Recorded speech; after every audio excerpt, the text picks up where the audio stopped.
अस्सलाम वालेकुम। आज हम टेंथ केमिस्ट्री की जो है वो एक क्लास कंडक्ट कर रहे हैं जिसके अंदर हम physical and chemical properties of water को डिस्कस करेंगे। ठीक है, तो ये जो हमारी क्लास है ये है टेंथ केमिस्ट्री। और इस टेंथ केमिस्ट्री में जो आज हमारा टॉपिक है वो है फिजिकल प्रॉपर्टीज ऑफ वाटर पहले, और फिर उसके बाद केमिकल प्रॉपर्टीज। तो पानी की जो फिजिकल प्रॉपर्टीज है हमारे पास, फिजिकल प्रॉपर्टीज क्या होती हैं? बहुत आसान है। पॉइंट नंबर वन, पानी जो है वो मेनली एग्जिस्ट करता है, एग्जिस्ट इन लिक्विड स्टेट। पानी लिक्विड स्टेट के अंदर एग्जिस्ट करता है। नंबर टू, पानी एक ऑडोरलेस, यानी पानी की वो स्मेल नहीं होती। टेस्टलेस, कोई जायका नहीं होता। और कलरलेस, कोई कलर नहीं होता। पानी के अंदर अगर हम कोई स्मेल सूंघते हैं तो कोई चीज़ ऐसी शामिल हो गई जिसकी अपनी स्मेल है, जिसकी वजह से पानी स्मेल दे रहा है। जायका पानी का आता है तो कोई चीज़ ऐसी शामिल हो गई जो जायकादार है। और पानी कलर नहीं शो करता, जबकि अगर उसमें कोई कलर आए तो इसका मतलब कोई कलर वाली चीज़ उसके अंदर शामिल हो गई है। ठीक है, पानी जो है वो एक यूनिवर्सल सॉल्वेंट है, इज अ यूनिवर्सल सॉल्वेंट। पानी एक यूनिवर्सल सॉल्वेंट है। नंबर फोर, पानी जो है वो हमें तीनों स्टेट्स ऑफ मैटर के अंदर मिलता है। यानी पानी अगर सॉलिड स्टेट में है तो पानी को हम आइस कहेंगे, लिक्विड स्टेट में है तो उसको हम वाटर ही कहेंगे, और अगर गैस की स्टेट में है, गैशियस स्टेट में है, तो उसको हम स्टीम कहेंगे, भाप। यानी पानी बेक वक्त तीनों गैस, तीनों स्टेट ऑफ मैटर के अंदर एग्जिस्ट करता है। पानी का जो फ्रीजिंग पॉइंट होता है जिससे पानी आइस में कन्वर्ट हो जाता है वो 0 डिग्री सेंटीग्रेड होता है। और इसका जो बॉइलिंग पॉइंट होता है जिससे पानी स्टीम में यानी अपनी गैसियस फॉर्म के अंदर कन्वर्ट हो रहा होता है वो 100 डिग्री सेंटीग्रेड होता है। तो पानी का जो बॉइलिंग पॉइंट है ये फिक्स नहीं है, बल्कि ये डिपेंड करता है प्रेशर पे। जितना हाई प्रेशर होगा उतना बॉइलिंग पॉइंट ये ज़्यादा आएगा, और जितना कम प्रेशर होगा उतना बॉइलिंग पॉइंट कम आएगा। अब जो ऊंची जगहें होती हैं, पहाड़ी इलाके होते हैं, वहाँ पानी 100 पे नहीं उबलता बल्कि पानी इससे कम पे उबल जाता है। उसका रीज़न ये है कि वहाँ प्रेशर इतना ज़्यादा नहीं होता। नंबर सिक्स, पानी की जो डेंसिटी है, पानी अपनी मैक्सिमम, पानी की डेंसिटी वेरी करती है, अलग अलग होती है, लेकिन पानी की जो मैक्सिमम डेंसिटी होती है वो पानी 4 डिग्री सेंटीग्रेड पे जाहिर करता है, और वो डेंसिटी होती है 1 ग्राम पर सेंटीमीटर क्यूबिक। ये पानी की मैक्सिमम डेंसिटी। तो ये पानी से रिलेटेड कुछ खास किस्म की बातें हैं, जिनमें से एक बात अगर और ऐड करना चाहते हैं तो वो भी ऐड कर लें। और ये है हमारा सातवां और आखिरी पॉइंट, और वो है कि पानी जो है वो एक यूनिवर्सल सॉल्वेंट है। यानी तकरीबन तकरीबन तमाम ही चीज़ें ये अपने अंदर हल कर लेता है। अब ये वाली बात पानी के हक में भी जाती है और हक में नहीं भी जाती। हक में ये जाती है, कोई भी चीज़ पानी में हल करना चाहते हैं आप हल कर लें, एक फ़ायदेमंद बात है। कोई भी चीज़ किसी में हल ना हो रही हो तो पानी में चांस होता है कि हल हो जाती है। इसका रीज़न आगे चल कर आएगा। और यही इसके हक में नहीं जाता, क्योंकि बाज़ बार ये ऐसी चीज़ें भी अपने अंदर हल कर लेता है जिसको हल करने से वो पानी हमारे लिए काबिल इस्तेमाल नहीं रहता, पोल्यूटेड हो जाता है, हार्डनेस उसके अंदर आ जाती है, और वो हमारे इस्तेमाल में नहीं आ पाता। तो ये वाली प्रॉपर्टी कभी हमारे लिए फायदेमंद और कभी ड्रॉबैक के तौर पे भी आ जाती है। अब यहाँ पर हम जो मजीद डिस्कस करेंगे वो पानी की केमिकल प्रॉपर्टीज हैं। लेक्चर ज़रा मुख्तसर होने वाला है। तो आइए जल्दी से पानी की केमिकल प्रॉपर्टीज देखते हैं कि पानी की केमिकल प्रॉपर्टीज क्या है। सो केमिकल प्रॉपर्टीज ऑफ वाटर। तो पानी की जो केमिकल प्रॉपर्टीज हैं उसके अंदर सबसे पहले हम जो डिस्कस करेंगे वो है रिएक्शन विद मेटल्स। पानी का मेटल के साथ रिएक्शन करना। तो इस प्रॉपर्टी को हम दो हिस्सों में डिवाइड कर लेते हैं, with more active metals. More active metal से मुराद क्या होता है? ऐसे मेटल जो पानी से बहुत तेजी के साथ रिएक्शन करते हैं और फटाफट कंपाउंड बनाते हैं, हाईली रिएक्टिव होते हैं ये कंपाउंड। तो इनमें से कौन से हो सकते हैं? तो इनमें से लाइक जैसे सोडियम हो सकता है, पोटेशियम हो सकता है, कैल्शियम हो सकता है। इन तीन से रिएक्शन देखेंगे। अगर हम एक सोडियम ले लें और उसको पानी के अंदर डाल दें, ये हमने पानी यहाँ पे ज़ाय कर दिया आपके सामने, तो क्या होगा? पोटेशियम ले लिया और हमने उसको पानी के अंदर डाल दिया, HOH का मतलब ये पानी है। और हमने कैल्शियम ले लिया और उसको भी हमने पानी के अंदर डाल दिया। तो इन तीनों के रिएक्शन की शक्ल में यहाँ पर क्या होगा? बहुत आसान है। जैसे ही पानी में आप सोडियम डालेंगे या पोटेशियम डालेंगे, एक धमाका सा होगा, यानी बहुत खतरनाक नहीं, बस एक धमाका सा होगा। अगर ज्यादा क्वांटिटी डाली तो एक वायलेंट धमाका हो सकता है, क्योंकि सोडियम पोटेशियम बहुत हाईली एक्टिव मेटल्स हैं और बहुत फास्ट रिएक्शन करते हैं, और ये प्रोडक्ट बनता है NaOH। और वहां से हाइड्रोजन गैस इवॉल्व होती है, पोटेशियम हाइड्रोक्साइड यानी KOH, और हाइड्रोजन गैस इवॉल्व होती है। तो अगर आप यहाँ टू लगा देंगे, यहाँ टू लगा देंगे, और यहाँ टू, और यहाँ टू, और यहाँ टू, और यहाँ टू, तो ये क्वेश्चन कंप्लीटली आपकी बैलेंस हो जाएगी। जो क्वेश्चन आसान है बैलेंस करने के लिए, उसको हम हाथों हाथ बैलेंस कर देते हैं। ये सारे रिएक्शन जो पहला और दूसरा है, ये फास्ट है बहुत ज्यादा। यानी पहला रिएक्शन भी फास्ट है, दूसरा भी फास्ट है, ये भी फास्ट रिएक्शन है, ये भी फास्ट रिएक्शन है। और जब कैल्शियम को पानी में डालते हैं तो ये बनता है calcium hydroxide plus hydrogen gas, तो यहाँ टू लगा देंगे, ये बैलेंस हो जाएगा। लेकिन ये वाला स्लो। अच्छा, ये सारी रिएक्शन में जो पानी आप इस्तेमाल कर रहे हैं, ये सारा पानी जो है वो ठंडा है। यानी ठंडे से मुराद ये कि जैसे बर्फ का पानी होता है वैसा नहीं, सादा पानी जो होता है उसमें डाल दें तो उसके अंदर ये रिएक्शंस हो जाएंगे सारे। गर्म पानी में रिएक्शन नहीं करते, ठंडे पानी से ही रिएक्शन बहुत फास्ट हो जाता है। तो ये बहुत आसान है। और इसका जो दूसरा हिस्सा है वो है with less active metals. Less active metals यानी ऐसे मेटल के साथ रिएक्शन जो कि इतना ज्यादा रिएक्टिव ना हो, इतना ज्यादा रिएक्टिव ना हो, तेजी से रिएक्शन ना करें, कंडीशन कोई दें तो फिर उसके हिसाब से रिएक्शन करें। तो इसके अंदर कौन से हो सकते हैं? आ, तीन ले सकते हैं हम इसके अंदर। जैसे मिसाल के तौर पे मैग्नीशियम, हम इसके अंदर जिंक ले सकते हैं, हम इसके अंदर आयरन ले सकते हैं। तो अगर फर्ज कर लें मैंने मैग्नीशियम लिया और इसका रिएक्शन पानी के साथ करा दिया, तो ये पानी गर्म होना चाहिए। अगर मैंने यहाँ पर जिंक ले लिया और उसका रिएक्शन पानी के साथ करा दिया, पानी गर्म होना चाहिए। और अगर मैंने आयरन ले लिया Fe और उसका रिएक्शन पानी के साथ करा दिया, तो ये पानी जो होना चाहिए, ऊपर वाले सारे पानी गर्म होने चाहिए, ये पानी स्टीम की हालत में होना चाहिए, स्टीम होना चाहिए। तीसरे वाले, तो ऊपर जैसे आपने देखे रिएक्शन सारे बने, उन सब में बने hydro oxide, sodium hydroxide, potassium hydroxide, calcium hydro, क्योंकि वो एक्टिव मेटल है, मोर एक्टिव मेटल है, ज्यादा तेजी से रिएक्शन करते हैं। ये लेस एक्टिव है तो इसलिए हाइड्रोक्साइड नहीं बनाती, ये बनाते हैं oxide, magnesium oxide plus hydrogen gas यहाँ से लिबरेट होती है। जिंक ऑक्साइड, हाइड्रोजन गैस यहाँ से लिबरेट होती है, खारिज होती है। और आयरन ऑक्साइड बनता है ये वाला Fe3O4, और हाइड्रोजन गैस यहाँ से लिबरेट हो जाती है। तो इन तमाम क्वेश्चन को बैलेंस करना है आपने, बहुत आसानी से बैलेंस हो सकती है अगर आप कोशिश करें। जैसे आप अगर यहाँ लगा देते हैं 4, और यहाँ लगा देते हैं 2, और यहाँ लगा देते हैं 3, तो ये बैलेंस हो गई। H2O आ रहा है, जाहिर सी बात है, तो आप यहाँ पे लगा दें 2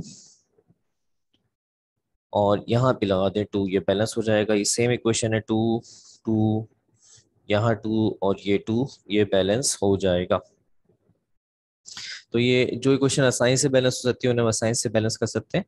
ये स्टीम की हालत में है और स्टीम की हालत में इसे बहुत ज्यादा गर्म करना पड़ता है, तो इसलिए यहाँ पे किताब में रेड हीट भी लिखी। तो बहुत आसान है, आप इसको दो अंदाज से कैटेगराइज करके समझ लें कि जब हम मेटल के साथ रिएक्शन कराते हैं तो हाइड्रोक्साइड बनते हैं और ऑक्साइड बनते हैं। अगर एक्टिव मेटल है, बहुत ज्यादा रिएक्शन करने वाले, तेजी से रिएक्शन वाले हैं, तो हाइड्रोक्साइड बनाते हैं, और अगर जरा लेस रिएक्टिव मेटल है तो ऑक्साइड्स बनाते हैं। तो ये हमारा रिएक्शन विद मेटल कंप्लीट हो गया। अब आगे बढ़ते हैं। अब हमारे पास इसकी दूसरी प्रॉपर्टी है और वो है रिएक्शन विद नॉन मेटल। तो अगर हम रिएक्शन विद नॉन मेटल्स की बात करें तो ये रिएक्शन कैसे होगा। तो इसके अंदर हमारे पास बहुत सारे रिएक्शन है। मिसाल के तौर पे हम क्या कहते हैं, क्लोरीन के साथ पानी का रिएक्शन करा सकते हैं, HOH। और ये रिएक्शन रिवर्सेबल भी होता है। अच्छा, पानी यहाँ पे जो इस्तेमाल हो रहा है सादा पानी है, ठीक है। नंबर 2, हम ले सकते हैं कार्बन, और कार्बन का रिएक्शन करा सकते हैं पानी के साथ, HOH। या तो H2 आप पूरा कंप्लीट भी लिख सकते हैं अगर आप चाहें तो, H2O या HOH जो लिखना चाहें। और यहाँ पर जो है तकरीबन 1000 डिग्री सेंटीग्रेड का टेम्परेचर होगा। और कार्बन जो है ये कोक है, ये हम पहले भी देख चुके हैं, industrial preparation of hydrogen gas. और यहाँ पे जो ये वाटर है ये स्टीम की शक्ल है। और तीसरे नंबर पे हम ले सकते हैं सिलिकॉन, ये सब नॉन मेटल है।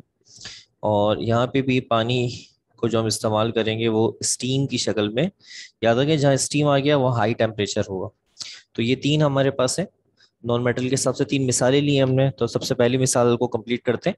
तो Cl और OH मिलकर एक प्रोडक्ट बनाते हैं जिसको हम कहते हैं hypochlorous acid, HOCl। Plus H और Cl आपस में रिएक्ट करके क्या बनाते हैं, HCl। आप यूं समझें यहाँ दो क्लोरीन है, उन दो क्लोरीन में से एक H के साथ जाएगा तो HCl बन जाएगा, और एक क्लोरीन OH के साथ मिलेगा HOCl। अब ये जो HOCl आपके सामने बनता है, इसका नाम है यहाँ पर हाइपोक्लोरस एसिड। हाइपोक्लोरस एसिड, ये एसिड जो है ना स्टेबल नहीं होता, ये ब्रेक हो जाता है। यानी HOCl जो होता है ये फर्दर ब्रेक हो जाता है HCl और एटॉमिक ऑक्सीजन के अंदर। और फिर जो HCl होता है ये इस्तेमाल होता है क्या कहते हैं, एसिड डर्ट को रिमूव करने के लिए। वैसे तो तेजाब है, लेकिन क्योंकि ये हाइपोक्लोरिक एसिड से बना है तो ये इतना खतरनाक नहीं होता। तो ये ऐसे डर्ट रिमूव करने के लिए इस्तेमाल होता है जो इतनी आसानी से रिमूव नहीं होते। जैसे फायर ब्रिगेड वाले जो कपड़े पहनते हैं जो कि फायर प्रूफ होते हैं, अगर वो खराब हो जाए तो वो आम सर्फ वगैरह से साफ नहीं होते, तो हाइपोक्लोरस एसिड उन पर डाला जाता है और उससे वो साफ होते हैं, क्योंकि HOCl ब्रेक हो जाता है। HCl में वो HCl जो होता है वो उस डर्ट को रिमूव करता है। प्लस जो इसमें से ऑक्सीजन है, HCl डर्ट को रिमूव करता है, जो ऑक्सीजन है ये ऑक्सीडेशन के लिए काम आती है। यानी अगर किसी में ऑक्सीजन शामिल करनी है तो ये ऑक्सीजन के लिए काम आता है। यानी हाइपोक्लोरस एसिड बेक वक्त दो तरह के काम करता है। डर्ट को रिमूव करता है तो हम इसको कहते हैं ब्लीचिंग एक्शन, यानी ब्लीचिंग के लिए काम होता है। और दूसरा ये ऑक्सीडेशन के काम में भी आता है, ये वाला हाइपोक्लोरस एसिड, HOC। ये अनस्टेबल होता है, ब्रेक हो जाता है। दोबारा बता दूं, HCl के अंदर और एटॉमिक ऑक्सीजन के अंदर। HCl जो होता है वो ब्लीचिंग एक्शन में चला जाता है, और जो ऑक्सीजन होता है ऑक्सीडेशन के काम में आ जाता है। आपको अगर ऑक्सीडेशन करानी है तो भी हेल्प कर देगा, ब्लीचिंग करानी हो तो। वैसे ब्लीचिंग का मतलब होता है रंग काटना, लेकिन ब्लीचिंग का मतलब मैल काटना भी होता है। ये रिएक्शन आप पहले देख चुके हैं, बहुत आसान है। Carbon monoxide plus hydrogen gas का एक मिक्सचर बन जाता है जिसको हम वाटर गैस कहते हैं। ये हम पहले डिस्कस कर चुके हैं। तो जल्दी जल्दी एंड की तरफ चलते हैं। और सिलिकॉन, इसका रिएक्शन भी बहुत आसान है, सिलिकॉन डाइऑक्साइड बन जाता है, प्लस हाइड्रोजन गैस यहाँ से इवॉल्व आउट हो जाती है। यहाँ 2 लगा देंगे और यहाँ 2 लगा देंगे, ये बैलेंस हो जाएगा। बहुत आसान सी क्वेश्चन। तो ये रिएक्शन विद नॉन मेटल भी हमारा कंप्लीट हो गया। और इसके बाद हमारे पास है इसका तीसरा और आखिरी रिएक्शन। और ये रिएक्शंस हमारे पास अलग अलग है, या इन्हें देखना चाहते हैं तो आप देख सकते हैं, रिएक्शन विद मेटल ऑक्साइड। यानी अलग अलग किताब वालों ने हेडिंग बनाई है, लेकिन हम इसको एक ही हेडिंग के अंदर कवर कर रहे हैं। रिएक्शन विद मेटल ऑक्साइड लिखा हुआ है, ठीक है, मेटल ऑक्साइड। अच्छा, रिएक्शन में मेटल ऑक्साइड के अंदर सबसे पहला कौन सा हमारे पास, हम रिएक्शन करा रहे हैं कैल्शियम ऑक्साइड लेते हैं। जिसको हम स्लैक लाइम कहते हैं, और इसको हम पानी के अंदर डाल देंगे। ये बुझा हुआ चूना होता है, ये चूना एक तरह का पाउडर टाइप का व्हाइट पाउडर होता है चूना। इसको हम जब पानी में डाल देते हैं तो ये बनाता है कैल्शियम हाइड्रोक्साइड बना लेता है, और प्लस हाइड्रोजन गैस यहाँ से खारिज हो जाती है। बहुत आसान सा रिएक्शन है। तो सिर्फ कैल्शियम हाइड्रोक्साइड बनता है, सॉरी मैं भी इसको मजीद कंफर्म कर लूंगा।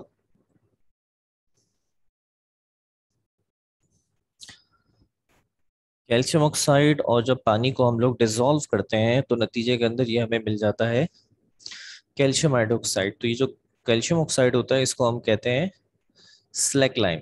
ये स्लैक लाइम कहलाता है, ये बुझा हुआ चूना चूना होता है ये बुझा हुआ। और इसको जब हम डालते हैं तो ये क्विक लाइम में कन्वर्ट होता है, जो जिसे चूने का पानी कहते हैं, और पान वगैरह पे भी लगाते हैं। तो ये बन जाता है, ठीक है। तो बहुत आसान रिएक्शन है, इतना मुश्किल रिएक्शन नहीं है। और इसी के अंदर हमारे पास एक और है, और वो है नाइट्रस ऑक्साइड।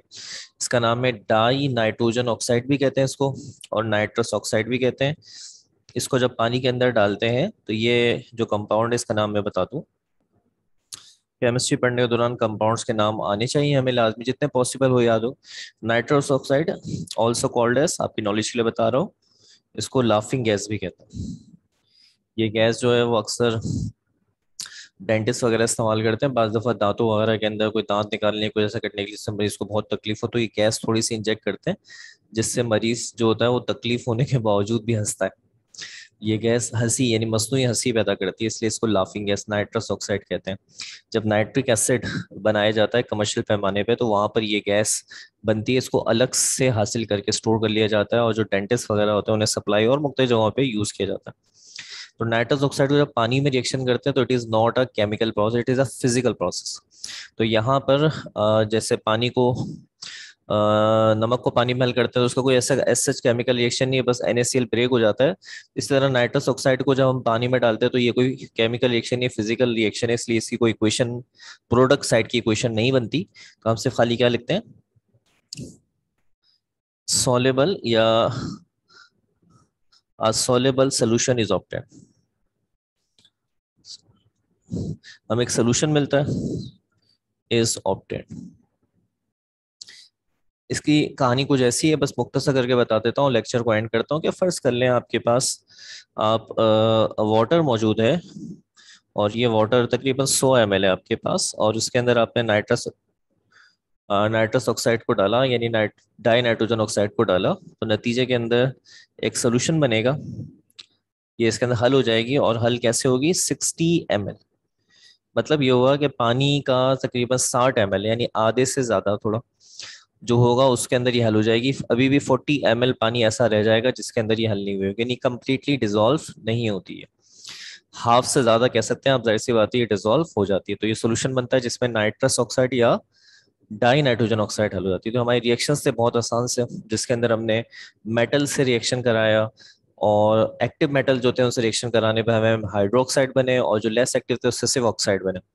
फिर हमने नॉन मेटल से रिएक्शन कराया, क्लोरीन से कराया, तो हमें एक ब्लीचिंग एजेंट और एक ऑक्सीडेशन का मामला हाइपोक्लोरिक एसिड की शक्ल में मिला। कोक से रिएक्शन कराया, वाटर गैस बनी। सिलिकॉन से कराया, सिलिकॉन ऑक्साइड बना। और साथ में आपके सामने मेटल ऑक्साइड, जिसके अंदर हमने लिया स्लैक लाइम, इसको स्लैक लाइम कहते हैं। और स्लैक लाइम, और जो हमें यहाँ पे बना वो क्विक लाइम। ठीक है, उम्मीद करता हूँ आपको आज की क्लास समझ में आ गई होगी। मिलते हैं नेक्स्ट क्लास में इंशाल्लाह। जो नेक्स्ट क्लास होगी हमारी, उसके अंदर हम आपको पानी की मुख्तलिफ टर्म्स सिखाएंगे छोटी छोटी सी, जैसे वाटर क्रिस्टलाइजेशन क्या होता है, हैवी वाटर क्या होता है, एनोमोलस एक्सपेंशन ऑफ वाटर क्या होता है, इसके अलावा पॉट वाटर क्या होता है। तो दो तीन चार थोड़ी बहुत छोटी सी चीज़ें हैं जिन्हें इंशाल्लाह ताला हम बताएंगे, और उसके साथ हमारे चैप्टर कंप्लीट हो जाएगा। अल्लाह हाफिज़।